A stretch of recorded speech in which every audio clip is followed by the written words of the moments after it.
नमस्कार साथियों, आपका स्वागत है हमारे यूट्यूब चैनल में। और जैसा कि आपको पता है, हमने आपका डीएलएड थर्ड सेमेस्टर के लिए मैथ स्टार्ट किया था, जिसके अंतर्गत हमने आपको चैप्टर 1 की एक्सरसाइज 1A, 1B और 1C आपको कंप्लीट कंसेप्ट, एग्जांपल्स और एक्सरसाइज के सभी क्वेश्चनों को हमने डिटेल में आपको समझा दिया था।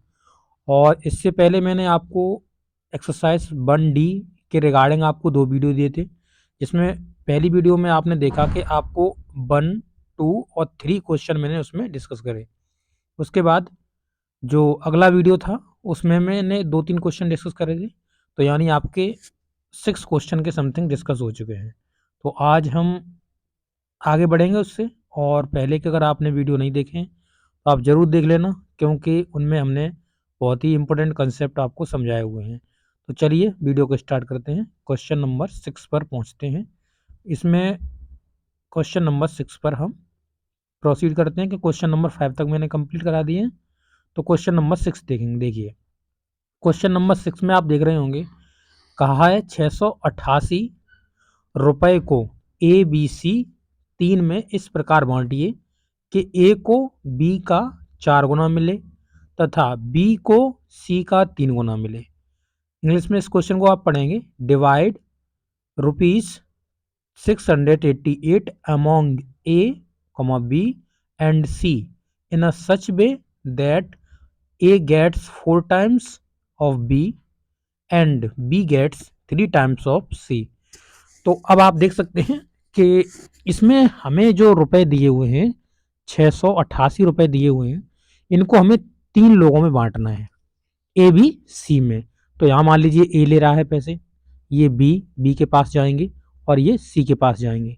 बट उससे पहले हमें इनका रेशियो फाइंड आउट कर लेना है कि हम इनका रेशियो कैसे बना सकते हैं। तो उसके लिए आपको क्या करना है, जैसा इसने बोला है वैसा ही आपको करते जाना है। तो देखिए, इसने कहा है कि ए को बी का, तो देखो ए बट्टे में बी लिखेंगे, क्योंकि जो का वाली संख्या होती है वो बट्टे में आती है। तो ए को बी का 4 गुना, तो इससे 4 गुना मिल रहा है, यानी बी का, यानी बी का मैंने 1 मान लिया तो ए को 4 मिलेगा। इस तरीके से आप देख सकते हैं, ए का 4 यहाँ बी का 1 हो जाएगा। इसी प्रकार से इनकी जो नेक्स्ट कंडीशन आप देखेंगे, तो यहाँ लिखा हुआ है बी को सी का 3 गुना मिले, इन्हें सी का 3 गुना बी को मिलेगा, तो बी को सी का 3 गुना।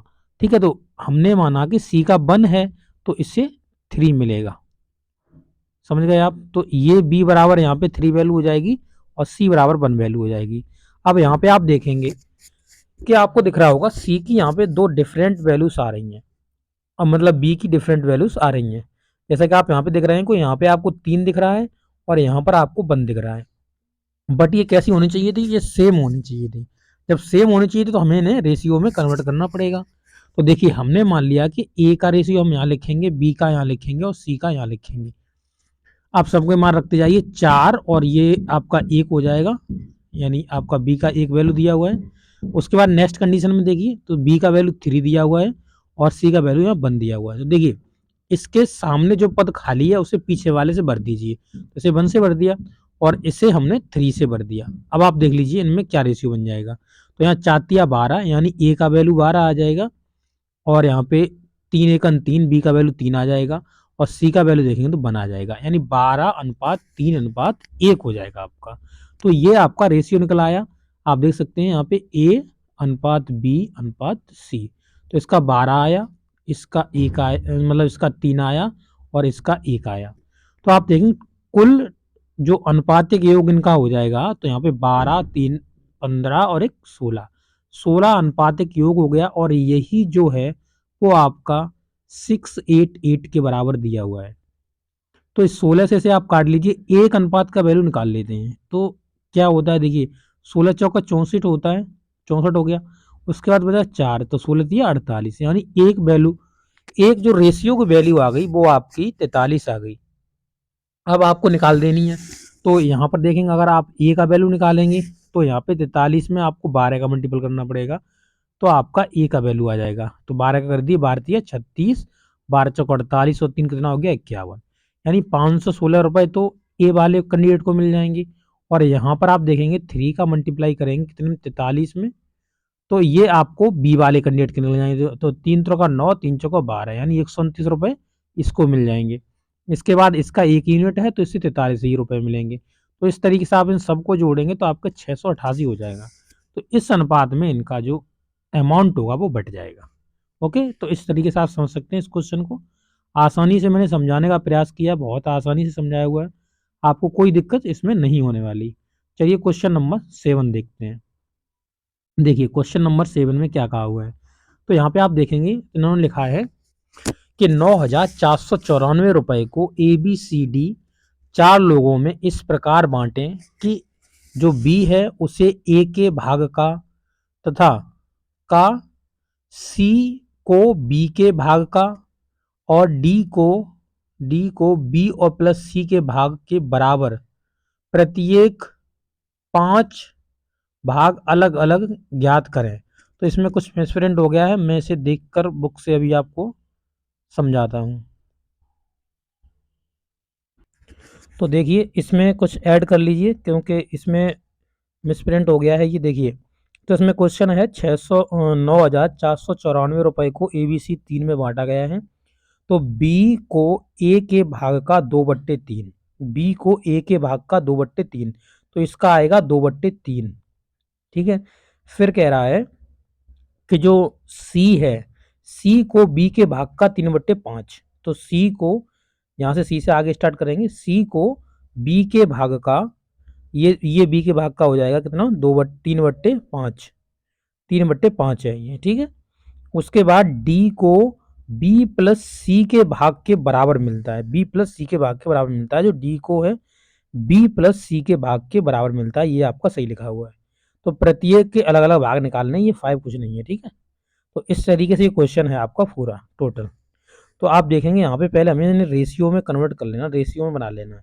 तो आप देख सकते हैं कि यहाँ पर जो लिखा हुआ है, जिस B को A के भाग का, तो B ऊपर हो जाएगा, A नीचे हो जाएगा, तो कितना 3/5। तो यहाँ से देख सकते हैं B का वैल्यू 3 आ गया और A का वैल्यू कितना आ गया, नहीं नहीं 2/3 लिखा हुआ है, ये इसका 2/3 लिखा हुआ है, 2/3 ये वाला वैल्यू है, ये वाला। ठीक है, तो ये 2/3 लिखा हुआ है। तो B को यहाँ 2 देख सकते हैं मान, और इसका A का यहाँ पर आप 3 देख सकते हैं। इसी प्रकार आगे कंडीशन जो है, C को B के भाग का, तो C को B के भाग का, तो B के भाग का, तो B नीचे रहेगा, कितना दिया हुआ है, तो आप देख सकते हैं यहाँ पे 3/5 दिया हुआ है। तो यहाँ पर 3 वैल्यू हो जाएगा इसका, और इसका वैल्यू 5 हो जाएगा। इसके बाद इन्होंने कहा हुआ है कि जो D को मिलता है वो B प्लस C के भाग के बराबर मिलता है। तो D को जो मिलेगा ना, D को, वो हम B प्लस C के दोनों के भाग के योग के बराबर निकालेंगे। तो पहले इनका हम निकाल लेते हैं कि इनको कितना मिलेगा, इन ABC में किस प्रकार से बटेगा, पहले ये निकाल लीजिए। तो यहाँ पर आप देख सकते हैं कि यहाँ पे हमको लिखना है A, डबल बार कौन आया है उसे हमें 2 बार लिखना है, जैसे B डबल बार आया है तो B यहाँ लिख दिया, और यहाँ पर हमने C लिख दिया। तो इन तीनों का हमें निकाल लेना एक साथ में। तो आप देख सकते हैं यहाँ पे B का वैल्यू 2 है, यहाँ पे 5 है, तो हमें बराबर करना है। अब बराबर करना है तो आप देख सकते हैं कि यहाँ पे आप चाहें तो सीधा डायरेक्ट मल्टीपल कर सकते हैं, क्योंकि देखिए यहाँ पे आप देख सकते हैं कि ये 5 है, ये 2 है, तो यहाँ क्या करें हम, यहाँ 2 का मल्टीपल कर दें, यहाँ 2 का मल्टीपल कर दें, जब नीचे करेंगे तो ऊपर भी करेंगे, तो ये 10 हो जाएगा B का वैल्यू यहाँ पे। और यहाँ पर भी हमें 10 बनाना है, तो यहाँ पर हम 5 का मल्टीपल कर देंगे, ऊपर की साइड पे यहाँ 5 का मल्टीपल कर देंगे, और यहाँ नीचे भी 5 का मल्टीपल कर देंगे। तो आप देख सकते हो अब कितना कितना बन जाएगा, तो इसका बन जाएगा 6/10। ठीक है, तो C/B 6/10 हो जाएगा, और यहाँ पर आप देखेंगे तो ये 10 हो जाएगा B का वैल्यू, और C का वैल्यू कितना हो जाएगा, तो आप A का वैल्यू देख लीजिए, A का वैल्यू हो जाएगा 15, यानी 15 हो जाएगा A का वैल्यू। ठीक है, तो A का वैल्यू 15 है, B का 10 है, और C का 6 है। ये वैल्यू आपकी हो गई। ठीक है, तो यही आपको लिख लेना है कि यहाँ पर A का वैल्यू आपको दिया हुआ है कितना, A का वैल्यू आपका 15 है, B का वैल्यू आपका आ गया 10, और C का वैल्यू आपका आ गया 6।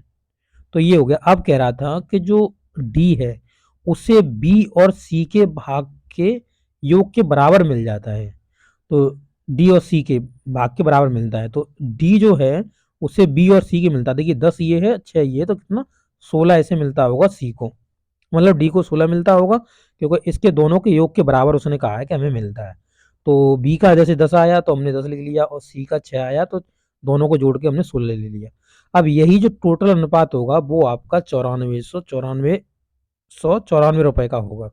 तो इसी तरीके से आप देखिए इनका योग निकाल लीजिए, अनुपात का योग कितना हो जाएगा, देखिए 15 ये है, उसके बाद 10 ये है, 25 हो गया, और 25 के बाद 6 ये है, 25 और 6 हो गया 31, और 31 में अगर आप 16 जोड़ेंगे तो कितना हो जाएगा, आपका हो जाएगा 47। यानी 47 यूनिट जो होगा वो आपका हो जाएगा, जैसे 47 यूनिट बराबर आप लिखेंगे तो वो आपका हो जाएगा कितना, 9494। अब यहाँ से एक यूनिट की वैल्यू निकाल लीजिए, तो एक यूनिट की वैल्यू निकलेगी तो 47 का भाग लगा लीजिए, 47 दूनी होता है 94, 47 दूनी 94। अब भाग टूटे की बिंदी लेंगे और 47 दूनी 94, यानी 202 वैल्यू आ गई, एक यूनिट की वैल्यू 202 आ गई। अब ये पूछ रहा था कि प्रत्येक की बताइए, तो प्रत्येक की हम बता देंगे। देखिए जब ए का वैल्यू निकालेंगे तो 15 का मल्टीपल कर देंगे इस 202 में, क्योंकि एक यूनिट की वैल्यू है, 15 यूनिट की वैल्यू हमें निकालनी है। यहाँ फिर हम 10 का मल्टीपल कर देंगे अगर बी की निकालेंगे तब, और सी की निकालेंगे तो हम कितना कर देंगे, 202 का फिर मल्टीपल कर देंगे 6 में, और यहाँ जब डी की निकालेंगे तो 16 का मल्टीपल कर देंगे।